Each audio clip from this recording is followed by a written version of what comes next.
Now, from the Ford Sports Desk, KOMU8 Sports. The Missouri women's basketball team entered SEC play at 15-0 and then ran into 4 ranked teams in its first 6 conference games.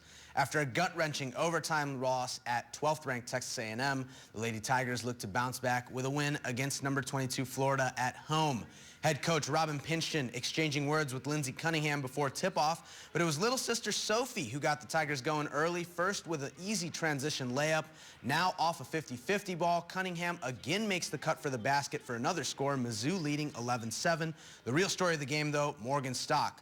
The sharpshooter starts off with a quick jumper here off the fake. Now in the second quarter, Stock decides to step back and knock down the triple. Both teams going back and forth for much of the game, now tied at 28. Stock passes for a change and lets Lindsey Cunningham put home the easy 2. Here's the stretch that broke the game open. Lindsey returns the favor to an open Stock who cans home the 3. And if it ain't broke, don't fix it. Cunningham finds Stock again for 3. She hit 4 of her 5 3-point attempts on the day. Stock continued to get buckets. This was probably the easiest one, though. Nice cut along the baseline. Stock finished with 18 points. And despite committing 30 turnovers as a team, Missouri pulls away from Florida 79-64. Here's what Coach Pinchton thought of the group's effort.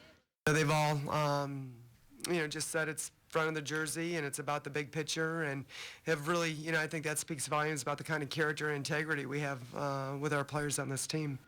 Tigers are now 16-4 on the season. They will face LSU at home on Thursday. Peyton Manning and Tom Brady played each other 16 times before yesterday's AFC Championship game, and meeting number 17 between the two future Hall of Fame quarterbacks was bound to be another classic. It was the 4th time the two had matched up in an AFC Championship game. Home team won each of the previous 3 meetings. Manning warming up before the game, trying to show he still has something left, draws a yawn from Jamie Collins, and clearly the Patriots defense thought they could sleep through this one. Well, not quite. Manning finds Owen Daniels from 21 yards out. Broncos up 7-0 early. Patriots respond, a 1-yard touchdown from Steven Jackson, and now we jump to the 4th quarter. 4th down and 10. Brady, all on the line, finds Rob Gronkowski 40 yards down the field. All of a sudden, it's game on. 4 plays later, Brady finds who else? Gronk again. Nice job by the tight end coming back to the ball, and now the Patriots have to go for 2. If they had made an earlier extra point, they could have just kicked it, and the game likely goes to overtime. Instead, Brady tries to force the ball over the middle of the field, and it's intercepted by Bradley Roby. Patriots cannot recover an onside kick, and Manning is heading back to the big game after his Broncos beat Brady's Patriots 20-18. Half the Super Bowl matchup decided. The Carolina Panthers and Arizona Cardinals vying for the other spot in Santa Clara. Panthers having tremendous success early. Cam Newton is going to fake the handoff and give the ball to Ted Ginn Jr. on the end around, and Ginn has some wheels. He slices and dices through the Cardinals defense for a 22-yard touchdown. Panthers up 10-0. Still in the first quarter, and Newton unleashes a laser to Corey Brown. He's going to get by Rashad Johnson, and nobody's going to catch him. That's an 86-yard strike, and the Panthers are up 17-0. It was all Carolina in this one. Carson Palmer tries to get the Cardinals going, but he throws an interception in the end zone. 1 of 4 on the day for Palmer. It's now 42-15 in favor of Carolina, and Luke Kuechly puts the finishing touches on this one with a pick 6. Carolina advances to the Super Bowl after walloping Arizona 49-15.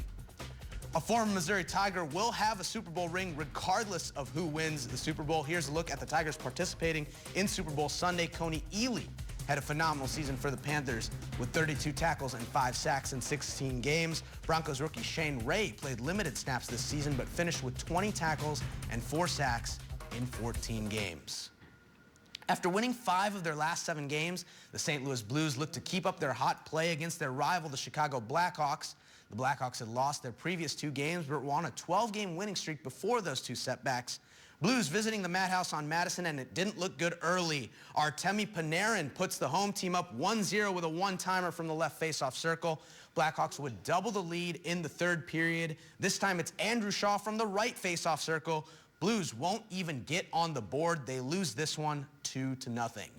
And that's it for sports.